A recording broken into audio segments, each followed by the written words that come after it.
கிழவி இவள் புலமை கண்டு அழகு மிகும் குழந்தை என மகிழேறி வந்த குமரன்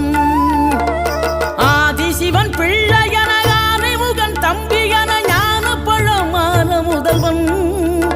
நீ பாடும் குரல் வளம் கொடுக்கும் பனிமலையில் வாழும் அந்த பார்வதியின் இளைய புதல்வன்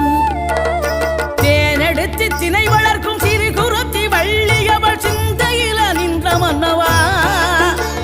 நீ நாடி வரும் பக்தர்களின் நாட்டம் அதை தனித்தருளும் ஞான குருநாதன் அல்லவா ஞான குருநாதன் அல்லவா